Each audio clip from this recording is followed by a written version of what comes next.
네, 안녕하세요. 김태윤 매니저입니다.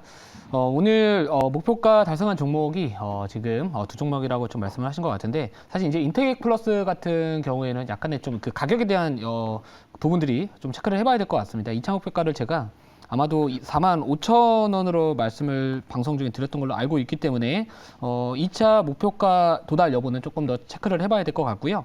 자, 우선은 뭐 인텍 플러스 같은 경우에는 뭐 당연히 지난밤에 그 엔비디아에 관련해서 이제 실적 관련해가지고 또 오늘 장 초반에 반도체 종목들이 급등세를 좀 나와주다 보니까 이렇게 탄력이 붙으면서 상승했지만 지금 많은 반도체 종목들이 좀 윗꼬리가 달리고는 있습니다. 하지만 뭐 지금 우리가 이 반도체 종목에 대한 부분들 지금 뭐 이런 주요 지지 구간이나 이런 것들이 아직까지 뭐 이탈은 없기 때문에 뭐 갭을 조금 이렇게 좁혀갈 수는 있다. 하지만 우리가 뭐 나머지 비중을 이거를 털어내고 이렇게 빠져나갈 자리는 아직까지는 아니다. 이렇게 생각을 하고 있습니다. 그래서 뭐 2차 목표가 이제 45,000원 직전 고점 부근에서 약간 아래 가격대에다가 2차 목표가 걸어준 상황인데요. 계속해서 체결 기다리도록 하겠습니다. 자, 그리고 이제 목표가 어제 바로 편입을 해가지고 당일날 1차 목표가 도달한 종목이 있습니다. 바로 오르비텍이라는 기업이고요. 오르비텍 같은 경우에는 이게 원전 관련된 종목으로 또 주목을 받고 또 후쿠시마 오염수 방류와 관련해가지고 이제 휴대용 방사능 측정기 뭐 그 관련해가지고 생산하고 있다 그런 이슈가 부각받으면서 관련된 종목으로서 이제 후쿠시마 방류 쪽 관련된 오염수 방류 쪽 관련된 테마로 부각받는 모습을 보여주고 있습니다. 자, 오늘 장 초반에 이제 시가 기준에서 바라본다면은 6%대 개파락 출발을 했지만요. 시가에서 이렇게 양봉이 달려주고는 있습니다. 물론 여전히 전일 대비해가지고는 2%대 조정이 나와주고는 있지만 요즘에 이제 수산물 쪽 관련해가지고 또 이런 서울시에서도 계속해서 이 방사능 오염에 대한 이런 노출이나 이런 부분들을 수치를 계속해서 확인을 하겠다 이런 부분들이 아직까지 계속해서 좀 이슈화가 돼 부각받을 가능성이 있기 때문에 오늘 또 이렇게 양봉이 달려주고 있다라는 모습을 본다면은 뭐 아직까지 2차 목표가에 대한 부분들 주목을 좀 하면서 홀딩 전략이 맞지 않을까 이렇게 생각을 하고 있습니다. 자, 그리고 제가 어제도 이전에 손절이 됐지만 중장기적으로 유망할 것으로 제가 생각하고 있었던 기업들, 뭐 CS 베어링, 신성 ENG 이런 기업들이 오늘은 다소 시장의 흐름 대비해서는 쉬어가고 있거든요. 근데 그게 어떻게 보면 어제 많이 올랐기 때문에 시장보다 강했기 때문에 쉬어가는 흐름이지 이게 뭔가 약해가지고 이렇게 오늘 시장보다 약한 흐름으로 판단하기는 어렵다. 그래서 뭐 자세한 투자 포인트 등은 제가 녹색 밴드에다가 어제 또 밤늦게 다시 한번 이 CS 베어링과 신성 ENG에 대한 투자 포인트와 왜 우리가 중장기적으로 관심을 가져도 나쁘지 않은 기업인지에 대한 부분들을 제가 이제 녹색 밴드 김태훈 검색을 하시면은 거기에 자료 다 상세하게 정리를 해드렸으니까 혹시나 보유하신 분들이라면 가셔가지고 좋은 내용들 확인해 보시면 좋을 것 같습니다. 자, 이제 편입하기에 앞서가지고 시장 이야기를 먼저 짧게 말씀을 좀 드릴게요. 자, 오늘 사실 이 엔비디아가 어제 이제 미국의 정기장이 끝나고 나서 이제 메가 서프라이즈급의 실적 발표를 했습니다. 또 가이던스에 대한 부분들도 상당히 또 좋게 이야기가 나와주면서 시간에서도 엔비디아 주가가 급등을 하면서 오늘 오전장의 주인공은 누가 봐도 반도체 업종이었다 이렇게 보시면 될 것 같은데 제가 하반기에 주목을 하고 있는 섹터 딱 세 가지를 바라보고 있다 계속해서 제가 말씀을 드렸습니다. 뭐 저하고 함께 하시는 VIP 회원님들의 이제 VIP 포트에도 반도체와 원전 그리고 로봇 쪽을 집중적으로 이제 투자를 하고 있다 이렇게 말씀을 드리기도 했었는데요. 뭐 반도체 같은 경우에 당연히 엔비디아의 실적에 대한 부분들이 영향을 받겠지만 사실 로봇이나 뭐 AI나 물론 AI도 뭐 네이버 하이퍼클로버 X에 대한 그런 기대감도 반영될 수 있겠지만 사실 오늘처럼 강한 상승을 보여줄 수 있었던 그 요인 중에는 시장의 환경이라고 생각을 하고 있습니다.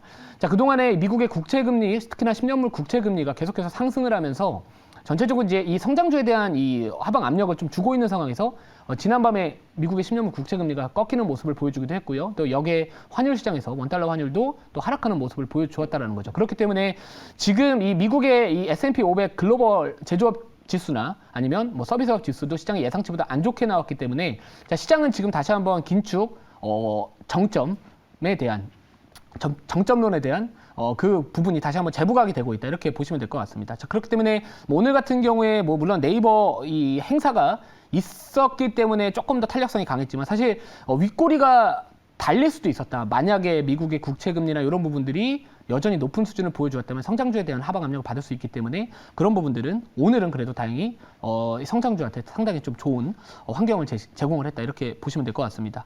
자, 그래서 오늘 아무튼간에 이제 잭슨 홀 미팅에 대한 파월 의장의 발언이 앞으로도 계속해서 중요한 모습을 보여주고 있겠지만 뭐 그 영향은 과거보다는 조금은 줄어들지 않을까. 원론적인 발언을 하지 않을까 이런 생각을 하고 있습니다. 자, 그럼 이제 오늘 편입할 종목은요, 로봇 관련된 종목입니다. 제가 뭐 뉴로메카라는 기업도 지금 포트에 편입해서 1차 목표가 도달을 했었고요. 그리고 계속해서 로봇 쪽, 제가 공개 방송이나 뭐 녹색밴드 가보시면 아시겠지만 로봇 쪽은 우리가 하반기 바라봐야 된다라고 말씀을 드렸습니다. 오늘 편입할 종목부터 먼저 말씀을 좀 드리면 현재가는 27,000원, 종목명은 로보티즈라는 기업입니다. 이 로보티즈 같은 경우에는 어떻게 보면 이제 배송 로봇 쪽 관련해가지고 또 주목받을 수 있는 기업이다라고 보시면 될 것 같은데, 뭐 실외 또는 뭐 실내 쪽 관련해가지고 이제 배송 로봇 쪽 관련해서 이슈부가 받을 때 또 우리가 주목을 해야 되는 기업이지 않을까 이렇게 생각을 하고 있습니다. 자, 많은 로봇 관련된 종목들 사실 비슷한 흐름을 보여줄 가능성이 높거든요.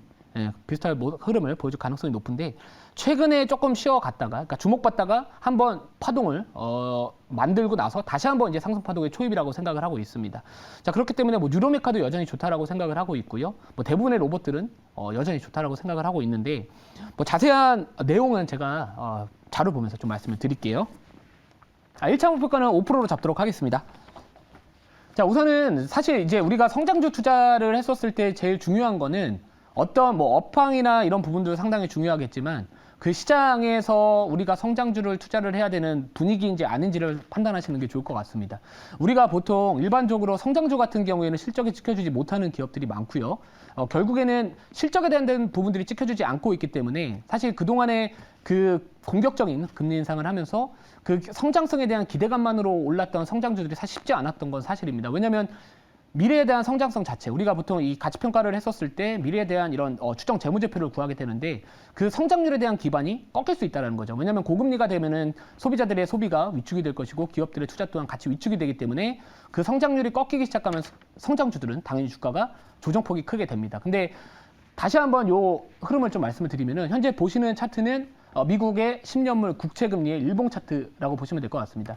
자, 그동안에 좀 낮은 수준을 나름대로 좀 유지를 하다가 최근 들어가지고 국채금리, 그러니까 미국의 10년물 국채금리가 다시 한번 상승폭을 지속을 하면서 전체적으로 뭔가 성장성에 대한 그 성장주에 대한 사실 좀 부담이 되었던 상황이긴 합니다. 근데 지난밤에 드디어 미국의 10년물 국채금리가 꺾이는 듯한 모습을 보여주었다라는 게 오늘 우리가 성장주를 매매하기에 좀 나쁘지 않은 환경이었다 이렇게 좀 말씀을 드리려고 했고요. 그러니까 여러분들이 뭐 로봇주에 대한 관심, 특히나 성장주에 대한 관심을 보실 때는 뭐 업황도 좋고 어떤 기업이 실적도 좋겠지만 시장의 분위기가 성장주에 투자를 해야 되는 분위기인지 아니면 뭐 가치주 위주로 조금 더 퍼가 낮거나 저PBR이나 이런 좀 저퍼주를 투자를 해야 될지 그런 좀 시장의 흐름을 좀 읽으시는 데 노력을 하셔야 된다 이렇게 말씀을 드릴게요. 자, 다음 자료 볼게요.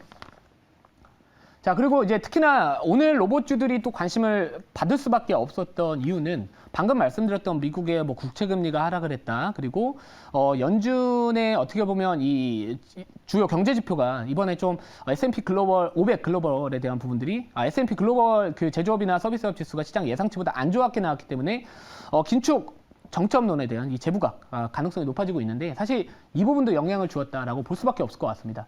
자, 하반기에 제가 이전부터 지속적으로 강조드렸던 하반기에 우리가 로봇을 주목을 해야 되는 키워드 딱 2개라고 생각을 했었는데 이 두산 로보틱스의 IPO에 대한 기대감, 전반적으로 로봇주에 대한 투심 개선 효과를 기대할 수 있고요. 또 게다가 첨단 로봇 산업 전략 1.0이 이제 앞으로 하반기에 또 정부에서 발표를 할 예정이기 때문에 뭐 이런 부분들 2가지 분명한 모멘텀은 좀 존재한다. 그 중에서도 첫 번째 모멘텀, 두산 로보틱스의 상장 일정이 어느 정도 정해졌다. 이런 부분들이 좀 시장에서 부각받고 있지 않을까 이렇게 생각을 하고 있습니다. 자, 그래서 뭐 9월달 중순부터는 이제 두산 로보틱스에 대한 기관 수요 예측이 진행이 될 예정이고요. 또 9월 20 며칠인가 그때쯤 되면은 이제 일반 청약도 진행이 될 예정이기 때문에 전반적으로 기관 수요 예측이나 이런 부분들이 경쟁률이 상당히 좋게 나오면 또 로봇주에 대한 또 재평가, 프리미엄 이런 부분들 기대해 볼 수 있지 않을까 이렇게 생각을 합니다. 자, 다음 차례 볼게요. 자, 그래서 뭐 동사 같은 경우에는 이제 글로벌 물류 로봇 시장의 규모와 이 성장성에 대한 부분들 당연히 낙수효과를 기대할 수밖에 없는 상황인데요. 뭐 누가 보더라도 뭐 글로벌 물류 로봇 시장 규모는 앞으로도 계속해서 성장성을 유지가 될 가능성이 높다. 그렇기 때문에 제가 오늘은 이 기업, 특정 기업에 대한 이런 설명보다는 전반적인 로봇 산업에 대한 부분들, 그리고 우리가 어떤 걸 봐야 되는지 이런 부분들을 좀 말씀을 드리고 있다. 이렇게 보시면 될 것 같습니다. 자, 다음 자료 볼게요. 자, 그리고 이제 로보티즈 같은 경우에 아까 제가 말씀드렸듯이 배송 로봇 쪽 관련해가지고 또 상당히 또 기술력을 갖고 있는 기업인데, 자, 실외에 또 이것도 어떻게 보면 규제가 지금 풀리고 있는 상황이죠. 그리고 실내에서도 실제로 호텔에서도 이렇게 서빙을 또 해주고 있는 그런 서비스를 제공을 하고 있다. 그러니까 실제로 지금 적용이 되고 있다. 그러니까 앞으로도 또 실적에 대한 부분들도 지켜줄 수 있는, 성장성을 보여줄 수 있는 그런 기업이지 않을까 이렇게 생각을 하고 있습니다. 자, 질문 받아보고요. 추가적인 가격 전략 말씀을 드릴게요. 네, 제가 질문해 보도록 하겠습니다. 일단 로보티즈 같은 경우는 로보스타와 함께 이제 LG 쪽하고 또 연관성이 있는 그런 기업인 것 같은데, 오늘 질문은요, 어제 저한테 했던 질문 제가 다시 한번 반대로 좀 여쭤볼게요. 일단 오늘이죠. 오늘 이제 잭슨홀 미팅에서 파월 의장의 연설이 있습니다. 그렇다고 한다면 이 연설 이후에 시장에 대한 방향성이 확실하게 나올 것 같은데, 일단 엔비디아라는 산을 한번 넘었고, 그다음에 이 잭슨홀 미팅에서의 파월 의장의 연설이 과연 우리 시장에 영향을 어떻게 미칠 것인지, 그다음에 만약에 좀 매파적인 발언이 나온다고 한다면 시장은 분명히 또 성장주들을 먼저 때릴 것 같습니다. 그래서 아마 이런 부분에서 로봇 관련 종목들이나 뭐 AI 종목들도 역시나 타격이 입을 수도 있을 것 같은데, 그런 부분들은 어떻게 우리가 대응을 해야 되는지 한번 말씀해 주시면 감사하겠습니다. 네, 죄송합니다. 그 잭슨홀 미팅, 이거 많이들 관심을 갖고 계시는 이벤트죠. 근데 제가 이제 계속해서 장전 공개 방송 보신 분들은 아실 겁니다. 최근에 제가 파월에 빙의했다라는 이야기가 좀 나와주고 있어요. 그게 무슨 말이냐면 원론적인 발언할 가능성이 좀 높지 않을까. 뭐 딱 뻔하죠. 여전히 금리는, 인플레이션은, 물가는 높다. 하지만 뭐 앞으로 계속해서 발표되는 지표를 보면서 통화 정책을 펼칠 것이다. 뭐 여전히 미국 경기는 좋다. 뭐 이런 이야기들을 할 가능성이 좀 높은데, 사실 뭐 매파적인 발언을 조금 우리가 예상했던 것보다 그 예상치를 좀 넘어섰을 때는 성장주들이 좀 타격을 받겠지만, 뭐 제 개인적인 생각이지만 뭐 그 부분들은 원론적인 발언에 불과하지 않을 것 같다라는 게 제 개인적인 생각이기도 합니다. 자, 그래서 아무튼 성장주에 대한 부분들, 특히나 로봇주들은 최근에 좀 올라간 게 없습니다. 그렇기 때문에 뭐 이제야 양봉을 만들어가고 있는 만큼 뭐 하나의 파동 정도를 먹을 수 있지 않을까 이렇게 생각을 하고 있고요. 자, 1차 목표가 5% 말씀을 드렸고, 2차 목표가는 31,000원 말씀을 드릴게요. 그래서 손절가는 24,500원 말씀을 드리도록 하겠습니다.